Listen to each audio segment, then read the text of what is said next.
बिस्मिल्लाहिर्रहमानिर्रहीम। अस्सलाम वालेकुम नाज़रीन, आप यूट्यूब चैनल देख रहे हैं। मैं इमरान खान हूँ। बड़े बड़ों को चूना लगा दिया पाकिस्तान की मिलिट्री एस्टेब्लिशमेंट ने, और इस दफ़ा ऐसा लगता है कि ट्रंप को चूना लग गया है। डोनाल्ड ट्रंप जो है वो उसने इंडिया पे टैरिफ लगाया 25% का, और पाकिस्तान के बारे में डोनाल्ड ट्रंप ने कहा जी पाकिस्तान में तेल के बहुत बड़े बड़े ज़खायर हैं और यहाँ से हमने तेल निकालना है, और हम कंपनी फाइनल कर रहे हैं कि कौन सी कंपनी पाकिस्तान में जाके तेल निकालेगी, और हो सकता है कि मुस्तकबिल में इंडिया पाकिस्तान से तेल खरीद रहा होगा। अच्छा, इंडिया में तो लगा दिया 25% टैरिफ, और मोदी जो है उसकी ऐसी तैसी फेर के रख दी उनकी अपोजिशन ने तैयारे गिरने पे। डोनाल्ड ट्रंप के बार बार ये कहने पे कि आपके तैयारे गिर गए, डोनाल्ड ट्रंप के बार बार इंडिया को जलील करने पे और ये कहने पे कि मैंने जंगबंदी करवाई है, और ये अमेरिका के ये बताने पे कि इंडिया गया था जंगबंदी करवाने के लिए अमेरिका के पास मिन्नतें करने के लिए। तो इंडियन अपोजिशन ने धो के रख दिया मोदी को। मोदी ने वहाँ पे तकरीर की, लगभग 100 मिनट तक बोला वहाँ पे अपनी लोकसभा में, लेकिन वो अपोजिशन को मुतमईन नहीं कर सका। ना तैयारों का जिक्र किया, ना चाइना का जिक्र किया, और ना ये लड़ाई कैसे बंद हुई, सीज फायर कैसे हुआ, इस बारे में भी बात नहीं गई। मोदी बेचारा जो है ना वो बहुत बुरी तरह फंसा हुआ है, और अब उसके पास निकलने का रास्ता एक ही है कि उसे कोई सेफ एग्जिट दी जाए या कोई सेफ रास्ता दिया जाए या फेस सेविंग दी जाए, और वो यही हो सकती है कि उसे किसी लड़ाई में कोई फतह मिल जाए। लिहाजा पाकिस्तान ने तो अभी धो दिया पकड़ के, खासतौर पे पाकिस्तान एयरफोर्स ने। लेकिन मैं एक चीज़ सोच रहा था, मैं वॉक कर रहा था, उस वक्त मेरे दिमाग में आ रही थी कि अभी जो सबसे आखिर में जो मुल्क जंग जीता है वो अज़रबैजान है, जिसने बाकायदा एक मुल्क का बहुत बड़ा हिस्सा फतह करके उसको अपने मुल्क के अंदर शामिल किया है। लेकिन वहाँ पे कोई भी जर्नैल जो है वो फील्ड मार्शल नहीं बना, हालांकि वो बहुत बड़ी ज़मीन उन्होंने फतह की है। ईरान ने इसराइल की मिथ तोड़ के रख दी है, लेकिन फील्ड मार्शल कोई नहीं बना। इसराइल ने ईरान के एटमी असासों पे अटैक किया और बहुत नुकसान पहुंचाया, वहाँ पे भी फील्ड मार्शल कोई नहीं बना। कंबोडिया और थाईलैंड की लड़ाई हुई है, वहाँ पे भी फील्ड मार्शल कोई नहीं बना।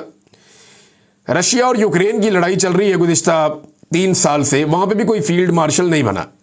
अमेरिका ने दुनिया के अंदर जंगें कर करके तबाही फेर दी है, उधर भी फील्ड मार्शल नहीं बना। लेकिन पाकिस्तान में आसिम मुनीर साहब बगैर 1 इंच जमीन फतह किए फील्ड मार्शल बन गए।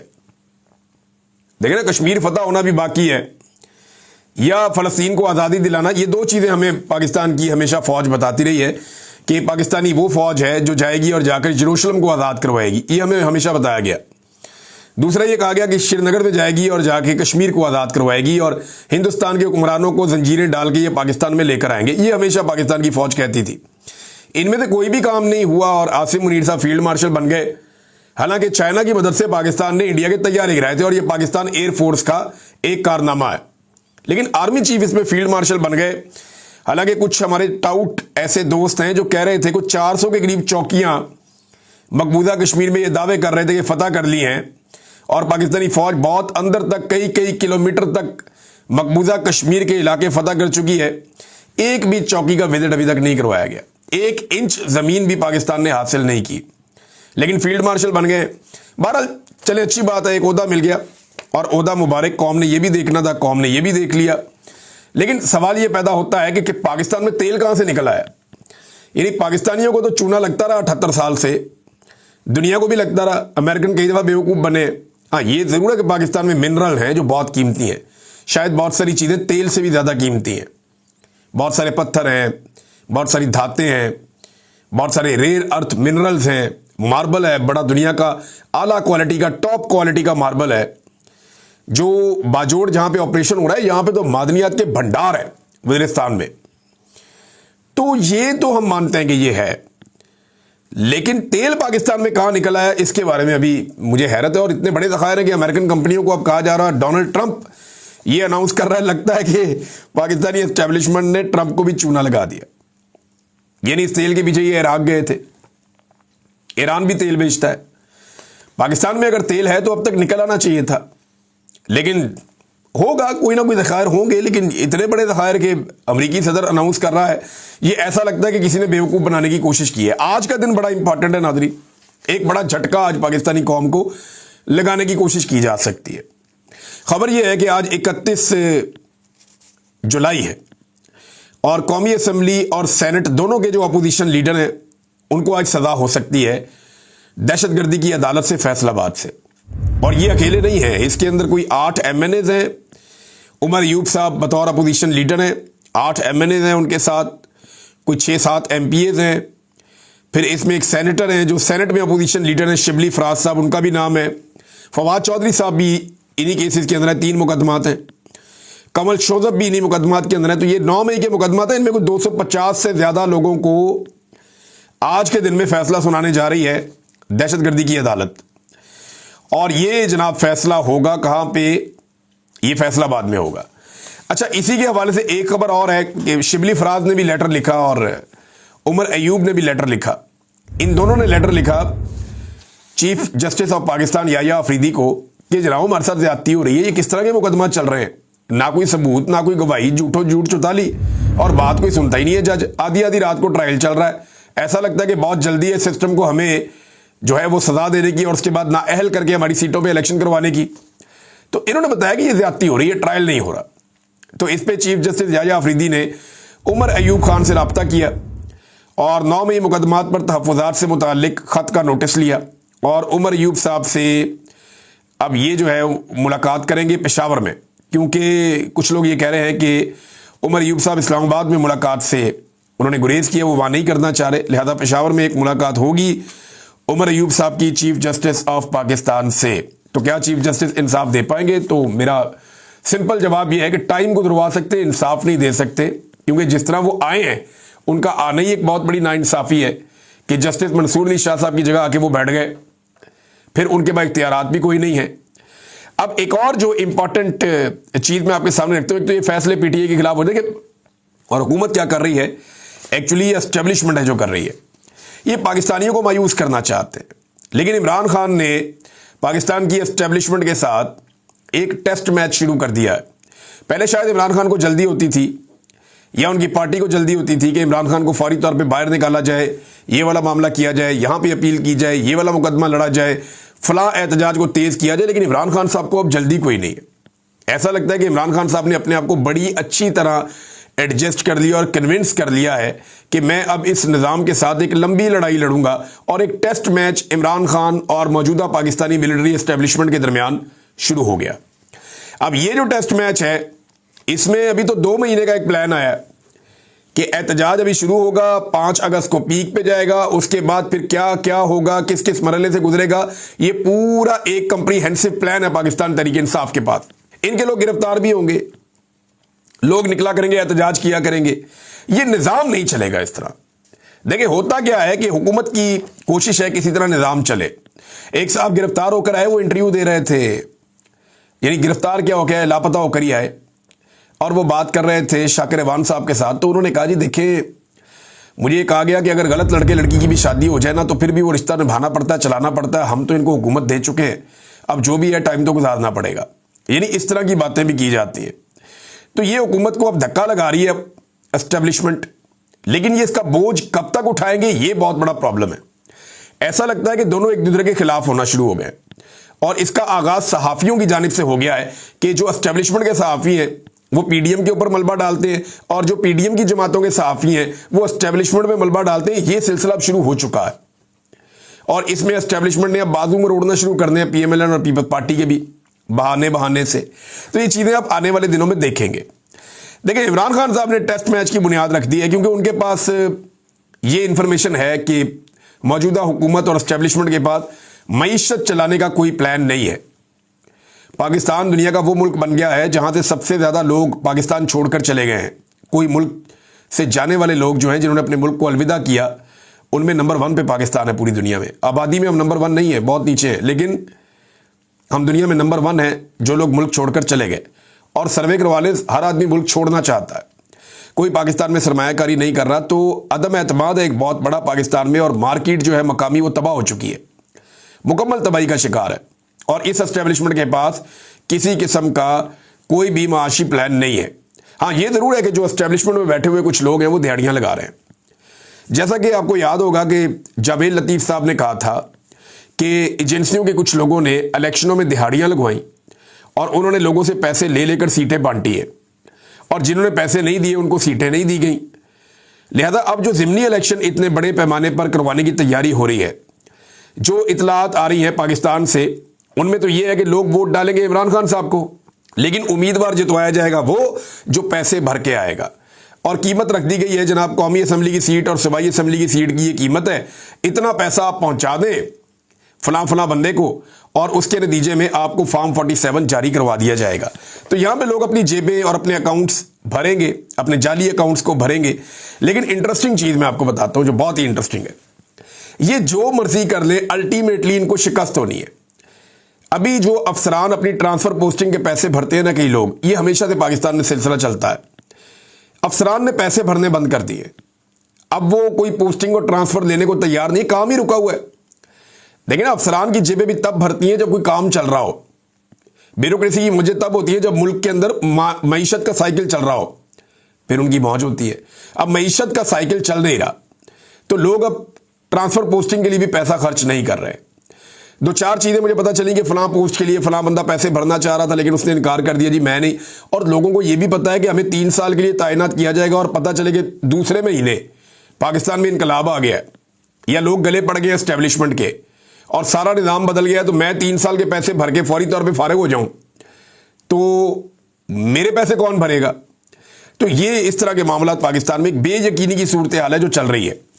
अली अमीन गंडापुर साहब ने गुज़िश्ता 72 घंटे अगर आप उनके देखें तो उनके अगर आप बयानात निकालें तो वो बैक वक्त अलग अलग बातें कर रहे हैं। यानी वो एक ही वक्त में ऑपरेशन के साथ भी हैं, सेम टाइम में वो मिलिट्री ऑपरेशन के खिलाफ भी हैं, सिक्योरिटी एजेंसियों को दहशतगर्दों का मददगार भी कहते हैं और फिर उनकी तारीफ भी करते हैं। फिर वो फौज के इख्तियारात महदूद करने की बात भी करते हैं। फिर सिक्योरिटी फोर्सेज जो मौजूद है वहां पे फौज उन्हें अपने मेहमान भी करार देते हैं और उनकी हिफाजत की भी बात करते हैं। मादनियात पर पार्टी का मौक़िफ़ कुछ और है और अली अमीन गंडापुर का मौक़िफ़ कुछ और है। तो ये बड़ी अजीबोगरीब सूरत हाल पैदा हो चुकी है। चंद घंटों में बड़े अजीब तरीके से अलग अलग बयान दिए। यानी उन्होंने कहा कि फौज और अवाम के दरमियान एतमाद का रिश्ता खत्म हो चुका है। ये किसने कहा? अली अमीन गंडापुर ने कहा कि फौज और अवाम के दरमियान एतमाद का रिश्ता खत्म हो चुका है, ये गंडापुर ने कहा। और उसकी वजह वो फौजी क़यादत के फैसलों को करार देते। अब वो कह रहे हैं कि साजिश हो रही है कि अवाम और फोर्सेज के दरमियान अदम एतमाद पैदा किया जा रहा है, मिलकर ऐसे लोगों को बेनकाब करना है। यानी एक दिन पहले खुद ही एक बात कर रहे हैं, अगले दिन कह रहे हैं नहीं ये साजिश है।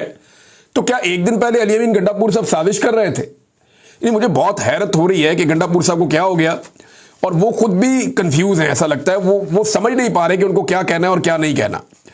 मुराद सईद साहब का मौक़िफ़ बिल्कुल मुख्तलिफ है, अली अमीन गंडापुर का मौक़िफ़ बिल्कुल मुख्तलिफ है। ये दोनों इमरान खान के काबिल एतबार साथी हैं।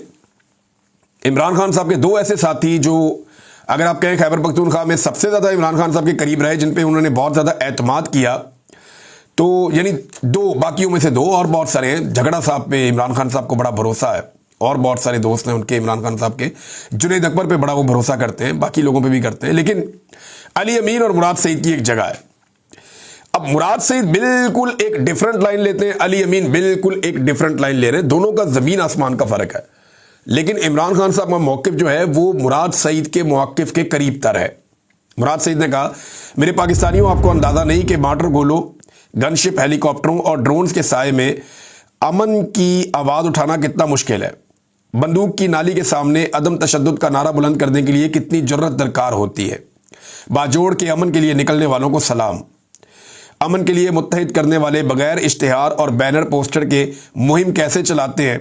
जब रियासत ही अमन के बजाय जंग का फैसला कर चुकी हो तो फिर जंग रोकना और अपने घर बचाना कितना मुश्किल टास्क है। इसलिए आप सबसे दरखास्त है कि अमन का साथ दो और जो साथी ये मुश्किल तरीन काम कर रहे हैं उनकी आवाज़ बनो। अगर ये कामयाब हो गए तो इनकी कोशिश आपके घरों को भी इस आग से बचा लेगी जिसकी तपिश ने हमारे घर राख कर दिए थे, तो झुलसे आपके आंगन भी थे। ये उन्होंने बताया कि जिरगों का क्या मामला है और इससे पहले कौन कौन से तरीकों से लड़ाइयाँ पाकिस्तान के ऊपर मुसल्लत की गई आवाम के ऊपर, और अब किस किस तरीके से जिरगों का उन्वान देकर क्या क्या हरकतें की जा रही हैं, और सेफ हाउसेज के अंदर किस तरह 5 अफराद ने मिलकर मीडिया को जिरगे के टिकट जारी करवा दिए कि जनाब जिरगा हो गया है। तो अमन तहरीक के ऊपर उन्होंने जोर दिया। फिर उन्होंने कहा कि लाखों लोगों की मौजूदगी में बीच चौक गूंज रहा है जो बयानिया है अवाम का कि ऑपरेशन नामंजूर, डॉलरी जंग नामंजूर, वसाइल पर कब्जा नामंजूर, नया तजर्बा नामंजूर। कौम नोट कर ले कि जो है कौम को अब ये कोशिश करनी पड़ेगी। मुश्किल तरीन हालात में हमने तहरीक चलाई है और अभी तहरीक चलानी है। साथ उन्होंने कहा कि इमरान खान का मौक़िफ़ वाज़ेह है कि उनके नाम पर आपको वोट मिला है, इसलिए वाज़ेह तौर पर बता दूं कि अमन पर कोई समझौता नहीं, कौम पर कोई समझौता नहीं। शानदाना गुलजार साहिबा ने भी एक स्टेटमेंट दिया है, ये बड़ा सख्त उनका स्टेटमेंट है शानदाना गुलजार का, और उनका जो दावा है ना, ये बड़ा खौफनाक दावा है। उन्होंने कहा कि जनरल बाजवा ने स्वात सर्किट हाउस में डॉक्टर अमजद के पास अपने लोग भेजे और ये पैगाम दिया या ये कहा कि इमरान खान को पाकिस्तान में और खैबर पख्तूनख्वा से ख़त्म करने का एक ही तरीका है कि तालिबान को दोबारा से सूबे में वापस ले आओ 3 साल के लिए। ये शानदाना गुलजार ने इंकशाफ किया। देखिए, अब ये जो गंदे कपड़े हैं ना, ये खुद ही उस वक्त की मिलिट्री एस्टेब्लिशमेंट ने किए थे। इमरान खान साहब के दौर में जब इसके ऊपर मीटिंग हुई, जब ये फार्मूला बाजवा साहब ने दिया कि तालिबान को वापस लाकर बसाना चाहिए, मामलात को नॉर्मलाइज करना चाहिए, तो इमरान खान साहब की पार्टी के अंदर इसको हुकूमत ने इसके ऊपर मीटिंग की और फैसला ये हुआ कि ऐसा नहीं किया जाएगा, इसके ऊपर मजीद मुशावरत होगी और इसकी मुखालफत बड़े पैमाने पर उसके अंदर हुई, लिहाजा इस सिलसिले को रोक दिया गया। बाद में पाकिस्तान तहरीक इंसाफ की हुकूमत को रिजीम चेंज के जरिए तब्दील करके पीडीएम की जमातों को लाकर बैठा दिया गया, फिर इसके ऊपर दोबारा मीटिंग्स हुई। अब एक बड़ा ज़बरदस्त एक दावा किया पाकिस्तान तहरीक इंसाफ ने, वो ये कहते हैं कि आप लोग सारे ये कहते हैं कि इमरान खान ने दहशतगर्दों को लाने का फैसला किया था, तो उसने कहा ठीक है, आप मिनट्स निकाल दें उन मीटिंग्स के, जो मिनट्स इमरान खान के दौर में मीटिंग हुई थी उसके भी निकाल लें, आपके पास है ना, हुकूमत आपके पास है, और जो आपके दौर में मीटिंग हुई थी उसके मिनट्स भी निकाल लें, और दोनों को पढ़ के आप देख लेंगे किसने फैसला किया और किसके फैसले के बाद तालिबान पाकिस्तान आए या दहशतगर्द ग्रुप जो है वो पाकिस्तान वापस आए, इनको कौन लेकर आया। तो गंडापुर साहब ने नाज़रीन मना किया था कि अब कर्फ्यू नहीं लगाया जाएगा, दफ़ा 144 का निफाज जो है वो डीसीज नहीं करेंगे जब तक कि होम डिपार्टमेंट की जानिब से इजाज़त नहीं आएगी। तो अब इंटरेस्टिंगली होम डिपार्टमेंट ने बाकायदा वज़ीरिस्तान के कुछ इलाकों में दोबारा से कर्फ्यू का ऐलान कर दिया है। उनका ये कहना है कि मिलिट्री की कोई नकलो हरकत है और उस नकलो हरकत की वजह से अब यहाँ पे कर्फ्यू नाफिज किया जाएगा। यानी एक दिन पहले वज़ीर आला कुछ और कह रहे थे, बड़े ज़ोरदार तरीके से कह रहे थे, और एक दिन के बाद जो है वो मामला किसी और तरफ चला गया। आज के दिन में नाज़रीन ऑल पार्टीज कॉन्फ्रेंस होनी थी, जिस होटल में होनी थी वहाँ जनाब ताले लग रहे हैं और अजीबोगरीब किस्म की, यानी ये हुकूमत की मुझे समझ नहीं आती। इमरान खान साहब के दौर के अंदर कभी भी उन्होंने ऐसे मना नहीं किया था। ये कॉन्फ्रेंसेस करते थे, सेमिनार्स करते थे, आपस में मीटिंग्स करते थे, ये सारी चीज़ें होती थी इमरान खान साहब के दौर में, लेकिन अब ऐसा कुछ भी नहीं होने दिया जा रहा और इसके ऊपर रोला पड़ा हुआ है। अल्लामा राजा नासिर अब्बास साहब ने इसके ऊपर स्टेटमेंट दिया, इसके ऊपर जुनैद अकबर साहब ने स्टेटमेंट दिया, इसके ऊपर जो है वो मुस्तफ़ा नवाज खोकर साहब ने स्टेटमेंट दिया कि ये बड़ी सख्त ज़्यादती है, ऐसा कभी भी किसी जमात के दौर में नहीं हुआ जो अब किया जा रहा है। लेकिन फिर भी वो कहते हैं जी हम इकट्ठे होंगे, हम सारे आएंगे और इसके ऊपर ज़रूर वहाँ पे बात करेंगे। हम सुबह इकट्ठे होने के बाद, यानी आज के दिन में इकट्ठे होंगे और इकट्ठे होकर फिर फैसला करेंगे कि आगे क्या करना है। नादरीन, एक पाकिस्तान की इंतहाई दुखी दास्तान है, बड़ी तकलीफ दे दास्तान है, क्योंकि 20 साल गुजर गए आमना मसूद जंजुआ साहिबा को, इनके शौहर को लापता किया गया था आज से 20 साल पहले। अब 20 साल गुजर गए हैं आमना मसूद जंजुआ साहिबा के शौहर को लापता हुए, मसूद अहमद जंजुआ साहब। और ना सिर्फ मसूद अहमद जंजुआ साहब को लापता किया गया था, बल्कि रावलपिंडी से ही इनके साथ फैसल फराज साहब को भी जबरी तौर पे लापता किया गया था। और 2 दहाइयाँ गुजरने के बाद आज 20 साल गुजर गए, इनका कुछ पता नहीं। ज़रा ये लापता करने वाले, जबरी तौर पे गुमशुदा करने वाले एजेंसियों के लोग ज़रा ये सोचेंगे अगर उनको लापता कर दिया जाए या उन्हें जबरी तौर पे गुमशुदा कर दिया जाए तो उनके घर वालों के ऊपर क्या गुजरेगी। ये 20 साल एक अजाब की तरह गुजारे होंगे उनके घर वालों ने। जंजुआ साहब की गोद में जिस बेटी की तस्वीर है ना, आज वो अपने बाप की तस्वीर हाथ में पकड़ के, उनकी बेटी जो है वो कोशिश कर रही है, आयशा मसूद जंजुआ, ये उनकी बेटी है,